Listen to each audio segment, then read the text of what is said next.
Chers auditrices, auditeurs, je tiens à saluer tout un chacun d'entre vous, chacun et chacune par son nom et son prénom, pour l'intérêt que vous portez à cet échange, à ce rendez-vous du donner et du recevoir. J'ai l'habitude de dire que je vous enseigne, il est vrai, mais vous m'enseignez, vous me renseignez. Et on cherche toujours à rendre compte de notre espérance en Jésus-Christ notre Seigneur. On a besoin alors d'échange. Oui, cherchons à connaître Jésus-Christ. J'ai envie de dire à vivre de Jésus-Christ, à sentir Jésus-Christ. Xam na, xamul xamul. Su xamul nag bëggee xam naka la xam def ba xam, il faut que mu jege xam ndax xam-xamal ko naka la xam-xamee. C'est ça. On s'enseigne, on se renseigne. Je salue tout le monde. Je pense à tous les évêques de la conférence épiscopale, à notre archevêque Monseigneur Benjamin Ndiaye, à tous les évêques, aux prêtres, religieux, religieuses, aux consacrés du Seigneur. Chers amis, aujourd'hui, nous allons échanger en catéchèse liturgique avec le thème de la paix. À la messe, nous entendons souvent le prêtre nous dire, dans la charité du Christ, donnez-vous la paix. Et il y a des gens, parce que ayant des contrariétés, peut-être que ça est là à la maison, comme époux, comme épouse, comme enfant, se refusent de se donner la paix parfois. Or, ce n'est pas votre paix, c'est la paix du Christ. Ce n'est pas votre paix. Elle est celle du Christ. Alors nous allons échanger aujourd'hui sur ça, en liturgie. Dans la charité du Christ, donnez-vous la paix. Donnez-vous la paix. La paix. La paix. Frères et sœurs, dans la charité du Christ, donnez-vous la paix. Le rite de la paix.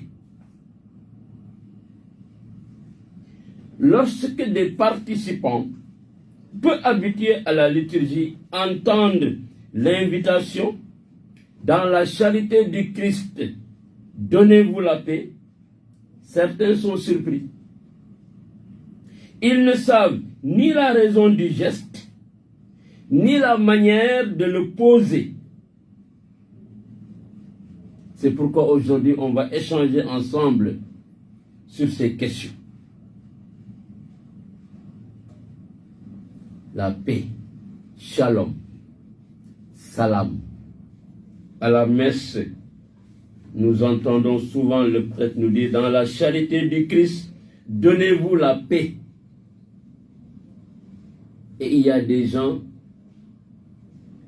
parce que, ayant des contrariétés, peut-être que ça est là à la maison, comme époux, comme épouse, comme enfant, se refusent de se donner la paix parfois. Or, ce n'est pas votre paix, c'est la paix du Christ. Ce n'est pas votre paix, elle est celle du Christ. Alors nous allons échanger aujourd'hui sur ça, en liturgie. Dans la charité du Christ, donnez-vous la paix. Donnez-vous la paix, la paix. Il convient que chacun souhaite la paix de manière sobre et seulement à ceux qui l'entourent. Le prêtre peut donner la paix au ministre en restant cependant dans le sanctuaire pour ne pas troubler la célébration. Il fera de même s'il veut, pour une juste cause, donner la paix à quelques-uns. En ce qui concerne le signe de la paix à transmettre, son mode est établi par les conférences des évêques selon les mentalités, les us et les coutumes des différents peuples et confirmé par le Saint-Siège par Rome. PGMR, présentation générale du mystère romain, au numéro 32. Alors, chers amis, quel est le sens de ce rite? Quel est le sens de ce rite?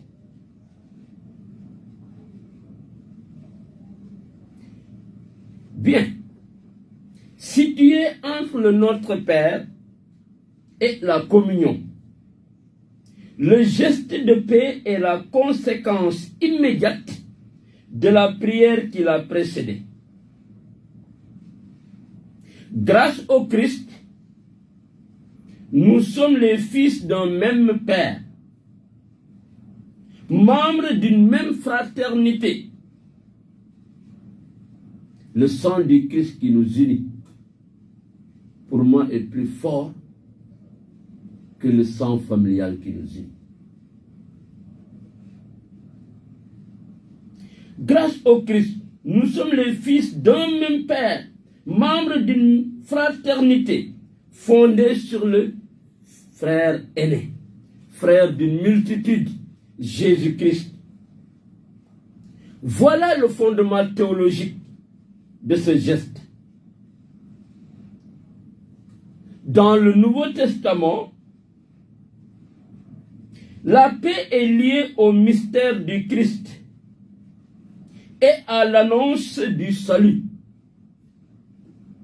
Dans le Nouveau Testament, la paix est liée au mystère du Christ et à l'annonce du salut. L'œuvre du Christ est une œuvre de paix qui s'inaugure déjà à Noël avec ce chant angélique, gloire à Dieu et paix aux hommes. Déjà. Et ça se poursuit dans la Passion, où Jésus dit, je vous laisse la paix, je vous donne ma paix. Je vous laisse la paix, je vous donne la paix. Et s'inscrit dans la permanence de la résurrection. D'ailleurs, le premier mot de Jésus après la résurrection est shalom, paix, gamme. Oui, la paix soit avec vous. C'est ce qu'il a dit à ses disciples. La paix soit avec vous. La paix du Christ englobe tout le mystère pascal et nous engage au cœur de notre foi. Et nous engage au cœur de notre foi.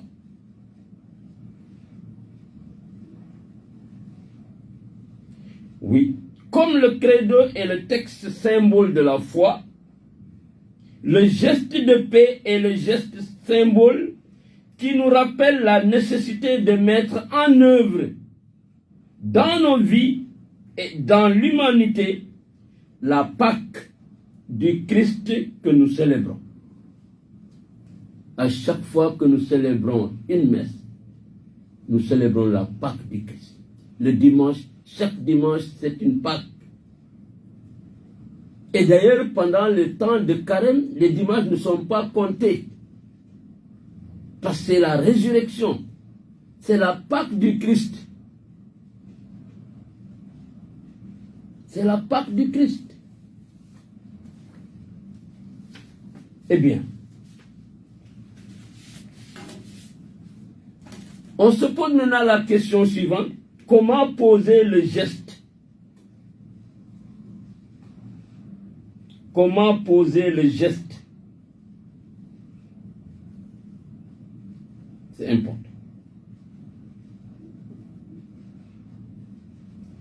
Le geste de paix, chers amis, ne saurait être un geste ordinaire. Excusez-moi. Le geste de paix ne saurait être un geste ordinaire. Oui, il ne s'agit ni de saluer nos voisins, ni de saluer l'Assemblée. Il s'agit de se transmettre le Christ. Il s'agit de se transmettre le Christ. Notre paix. Celui qui nous fait dire Abba, c'est-à-dire Père, à Dieu. Et qui fait de nous un même corps dans le pain partagé. Il faut qu'on fasse la part des choses. Le rite de paix commence par la prière qui demande à Dieu la paix et l'unité. Et cette prière aboutit au geste de paix. Le geste de paix n'est pas un bonjour. Hein. Il est précédé du souhait que fait le président à l'Assemblée. Que la paix du Seigneur soit toujours avec vous. Ce n'est pas un bonjour.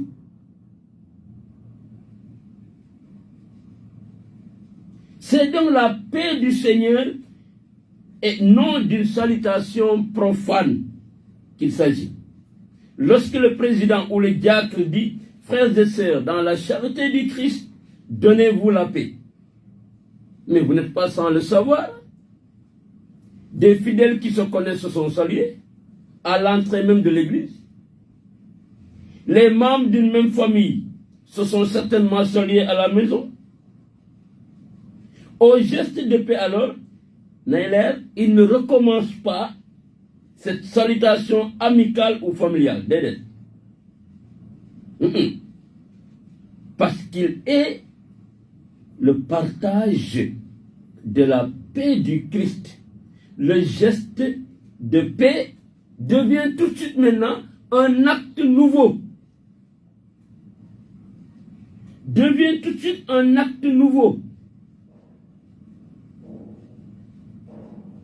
Certains disent, mais à quoi bon donner la paix à un inconnu? Comment donner la paix à quelqu'un qui ne nous revient pas? Qui je ne peux pas le saluer parce qu'on s'est querellé. Mais avec le doux salut, avec le doux bonjour, ce n'est pas ta paix, ce n'est pas la mienne. C'est la paix du Christ. C'est justement parce que ce n'est pas notre paix, mais celle du Seigneur qu'il faut le faire. Il faut le faire. C'est un geste où l'on accueille la paix du Seigneur, plus forte que la nôtre, pour la donner aux autres. Est-ce qu'on a le droit de refuser de donner aux autres la paix du Christ? Est-ce qu'on a le droit? Lui qui nous a donné tout, lui qui nous a donné la vie, lui qui nous dit, demandez et vous recevrez, frappez et on vous ouvrira. Donnez la paix, on dit non, on ne donne pas la paix. Momoko. Momoko. La paix du Seigneur, plus forte que la nôtre, pour la donner aux autres, quels qu'ils soient, où on s'engage à vivre en paix et à bâtir la paix, grâce à la paix que le Seigneur ressuscité nous offre.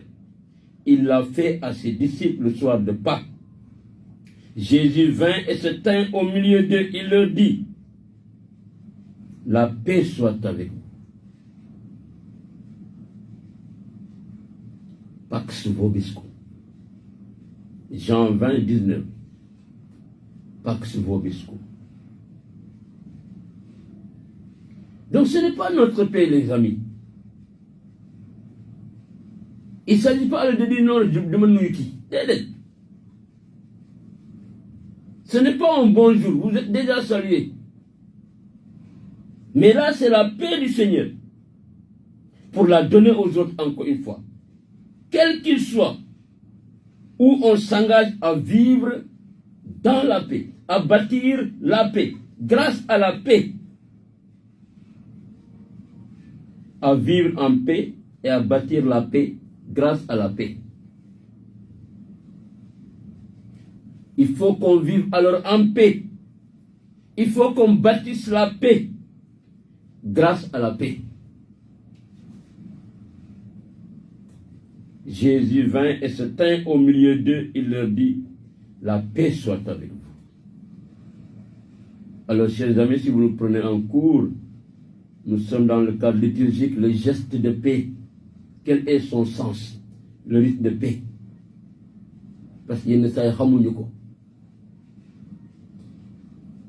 Sinon, un questionnaire nous accompagne. Citer 5 erreurs que nous pourrions faire à la messe sans le savoir. 5 erreurs seulement. Deuxième question, qui a introduit les mystères lumineux dans le chapelet? Comment s'appelle la lettre apostolique qui les officialisa et en quelle année elle a été écrite? Deuxième question, qui sont les 2 premiers prophètes écrivains dans le royaume du Nord? Je veux parler du royaume d'Israël. 88, 628, 77, 77, et l'on est ensemble. 88, 628, 77, 77, et l'on est ensemble. Chers amis, il n'est pas rare d'entendre celui qui invite les fidèles à se donner la paix dire, donnez-vous un signe de paix.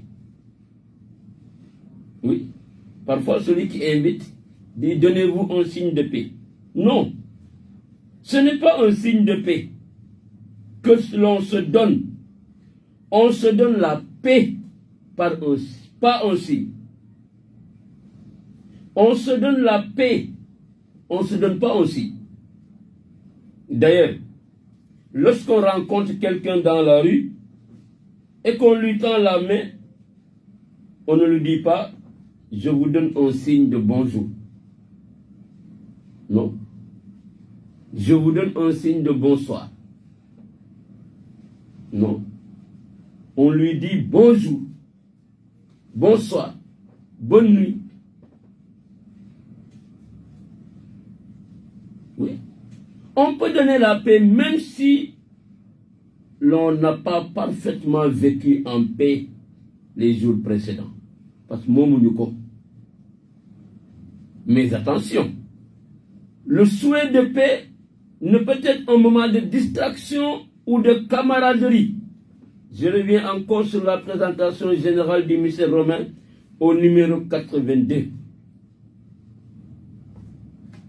Au numéro 82. Pourquoi?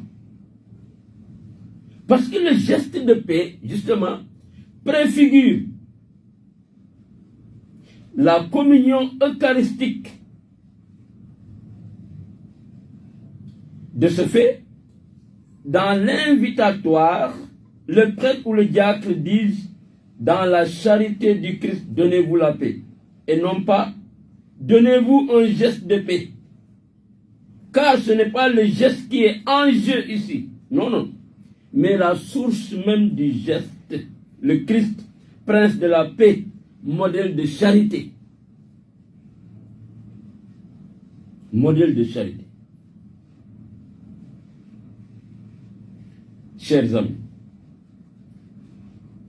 il convient donc de trouver un geste qui ne soit ni banal, ni habituel, par exemple en se prenant les 2 mains, et d'accompagner le geste des paroles qui en donnent le sens.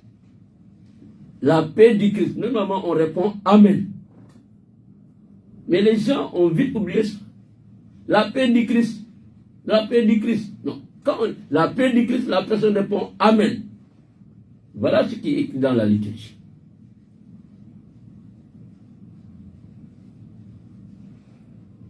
Voilà ce qui est écrit.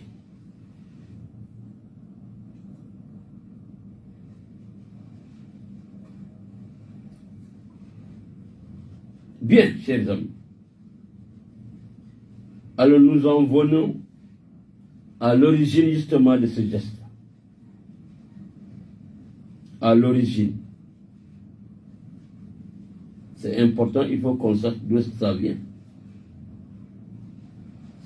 Le geste de paix à la messe ne doit pas être un acte banal. Qu'il soit un simple sourire, un signe amical ou une accolade sincère, redonnons quand même tout son sens au geste de paix que l'on échange avant la communion à la messe. Avant la communion à la messe. Certains d'ailleurs se contentent d'un hochement de tête en regardant furtivement leurs voisins, surtout quand ça ne va pas bien.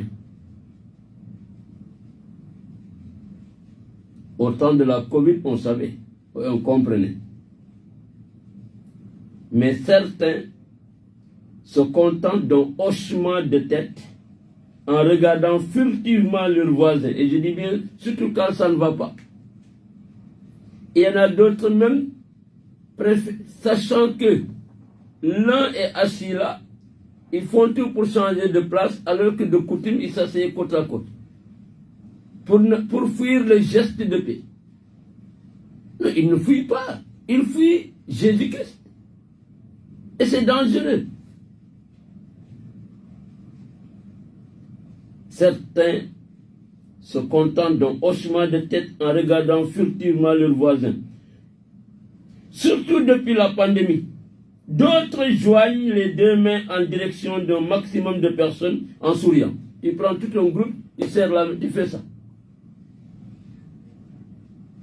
Beaucoup serrent la main de l'autre. Et les conjoints ou les proches se font même la bise. Et de temps en temps, on se déplace. Il y a des gens capables de faire toute une rangée en donnant la paix. Ça devient banal. On se concentre plus sur ce qui vient.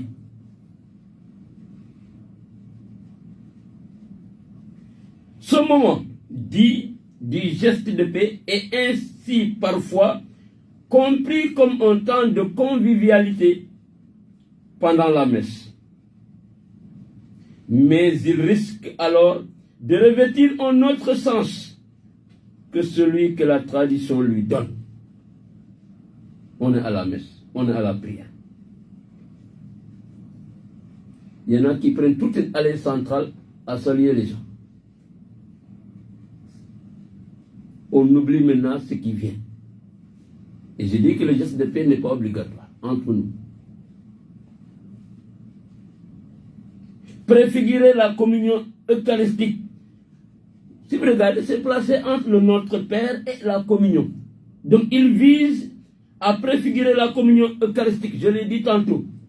Donc la communion entre les fidèles, selon le service national de la pastorale liturgique et sacramentelle. Quand l'officiant prononce les paroles liturgiques dans la charité du Christ, donnez-vous la paix, il faut le prendre au mot. Car ce qui est en jeu est la source du geste. C'est Jésus-Christ. Encore une fois, prince de la paix, modèle de charité. Il faudrait donc trouver un geste qui ne soit ni banal ni habituel pour signifier concrètement la paix du Christ. Qui n'est pas obligatoire. Mais ça implique que chacun souhaite la paix de manière sobre et uniquement à ceux qui l'entourent. Autant d'ailleurs, c'était restreint ce geste de paix, si je puis m'exprimer ainsi. Son origine est à chercher dans la lettre de Saint Paul apôtre aux Romains. Je cite: « Saluez-vous les uns les autres d'un saint baiser. Romains 16, le verset 16. Pendant les premiers siècles, on pratiquait le baiser avant l'offertoire. Au premier siècle. J'ai fait un peu d'histoire. Ou de l'histoire. À partir du 4e siècle, dans le rite romain, le nôtre, il connaîtra plusieurs déplacements dans la liturgie de la messe. Il sera surtout réservé aux clercs dès le XIIIe siècle, aux prêtres, les clercs. Prêtres, séminaristes en son temps, ceux qui recevaient la tonsure et tout. Il sera réservé aux clercs dès le XIIIe siècle. Alors, en quelle année on a introduit les fidèles dans le geste de la paix? C'est la réforme liturgique de 1969. Tenez-vous bien. C'est la réforme liturgique de 1969, juste après le Concile Vatican II, qu'il a rendu à tous les fidèles baptisés. À tous les baptisés, et lui a donné la place qu'il occupe aujourd'hui.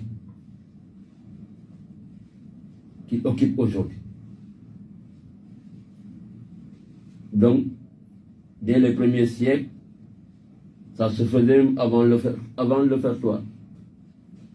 À partir du 4e siècle, dans le rite romain, il connaîtra plusieurs déplacements dans la liturgie de la messe. Il sera surtout réservé aux clercs dès le XIIIe siècle. Maintenant, il va falloir attendre la réforme liturgique de 1969, juste après le Concile Vatican II, qu'il a rendu à tous les baptisés et lui a donné la place qu'il occupe aujourd'hui entre le Notre Père et la communion. C'est important de le savoir. Voilà, chers amis, si vous nous prenez en cours, nous sommes avec ce thème liturgique, le geste de paix. Quel est le sens du rite de paix? Parfois, nous l'ignorons. Parfois, nous banalisons ce geste. Il est important.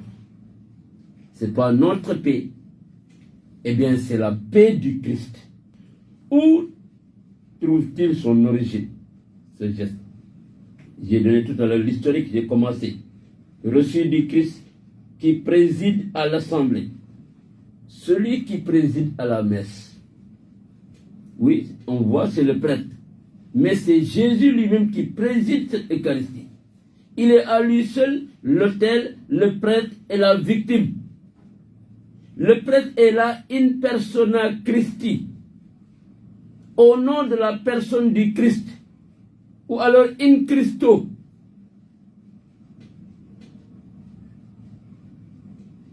C'est le prêtre, c'est Jésus-Christ même qui préside. C'est de l'autel que part la paix à répandre dans l'assemblée. C'est pourquoi j'aime beaucoup ce geste, lorsque le prêtre même quitte et commence à donner la paix, descend, salue quelques fidèles et revient. Ça doit être comme à Pâques, avec le feu, la lumière qui jaillit de fil en aiguille, partant justement du prêtre, et tout le monde, après l'église, est éclairé. La paix aussi quitte l'autel. C'est Jésus-Christ qui la donne. C'est la paix du Seigneur. C'est la paix de Jésus-Christ. Elle quitte l'autel et se répand. Oui. Nos manières de faire ont souvent nui à la perception de cette origine. Il serait possible de mieux la manifester en les modifiant. Le prêtre et le diacre donnent la paix à quelques personnes qui ensuite seulement transmettent la paix à leurs proches voisins, et ainsi de suite. Voilà, entrez chez nous. Le geste partant de l'autel se transmet alors comme une traînée de poudre. Cela éviterait sans doute que ce moment, certes sympathique de nos célébrations, ne se transforme pas en une joyeuse kermesse qui n'aident pas à se préparer intérieurement à la communion. Intérieurement à la communion. Alors, comment le poser avec justesse? Comment le poser avec justesse? Il convient que ce geste soit vrai, dépourvu de tout automatisme, habité par le désir intérieur de construire la paix. Il faut bâtir la paix, la construire. Même si la liturgie prévoit ce geste, il nous faut veiller à ce qu'il ne devienne pas une simple routine. La présentation générale du missel romain rappelle que le prêtre ou le diacre invite à la paix, si cela est opportun, au numéro 154. Le geste de paix peut retrouver une grande portée à condition que la routine n'en affaiblisse pas le sens et que son usage permanent ne le banalise pas. On en usera donc avec justesse et modération. Justesse et modération. Il ne s'agit pas de hocher la tête, de fermer les mains, poignets et de regarder tout un groupe de fidèles. Il ne s'agit pas non plus de passer tout le temps là à ne faire que saluer les gens de l'allée centrale jusqu'à l'hôtel. Justesse et modération. Ce geste exige aussi de faire la vérité sur nos relations quotidiennes, de fraternité et de justice qu'implique l'Eucharistie. Il nous alerte sur les mensonges de nos vies, nos incapacités de réconciliation. Il faut que ça soit vrai. Comment pouvons-nous être corps du Christ si d'abord nous ne sommes pas corps fraternels? Comment pouvons-nous être corps du Christ si d'abord nous ne sommes pas corps fraternels? Enfin, ce geste nous rappelle que la paix n'est pas encore arrivée en ce monde. La paix que nous donnons préfigure la paix à venir. La paix à venir. Celle que nous avons à construire. Nous échangeons dans ce geste ce que nous sommes appelés à devenir. C'est quoi? C'est devenir des artisans de paix, des constructeurs de paix, des bâtisseurs de paix. Alors une question. Faut-il chanter en donnant la paix? Liturgiquement. Faut-il chanter en donnant la paix? On a parfois pris l'habitude, passez-moi le mot, de chanter pendant le geste de paix. Un chant est alors non seulement inutile, mais risque d'altérer totalement le sens du geste en détournant l'attention de l'essentiel. Le geste lui-même et les paroles qui l'accompagnent. Voilà. De plus, les chants retenus centrent souvent la paix sur nous. La paix, ce n'est pas pour moi. La paix, ce n'est pas pour toi. La paix, ce n'est pas pour nous. La paix, ce n'est pas seulement un don de Jésus. La paix, c'est Jésus lui-même. La paix, c'est Jésus lui-même, prince de la paix. En revanche, quand à la fin de la messe, nous sommes envoyés dans la paix, là maintenant nous pouvons chanter ce que nous sommes invités à devenir. On est invité à devenir, après la messe, aller dans la paix du Christ en chantant des visages de paix qui rayonnent la paix du Christ. des visages qui brillent de la paix du Christ dans le monde. Si nous apprenons à faire les gestes de paix en vérité,